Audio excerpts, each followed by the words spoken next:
In this short tutorial, I will show you how to forget a Wi-Fi network on your iPhone.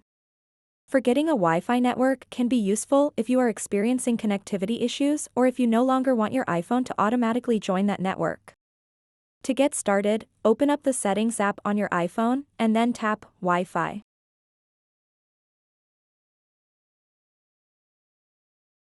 After that, tap on the eye icon next to the Wi-Fi network that you want to remove and forget. Once you are on this page, you'll see an option called Forget this network. Just tap on it. And then simply tap Forget to confirm it.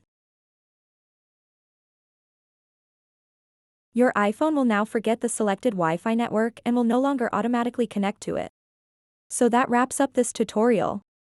If you have any questions about this whole process, please let me know in the comments section below. And if this video helped you out, please give it a big thumbs up and subscribe to this channel for more tutorial videos like this one. Thank you so much for watching and have a good day.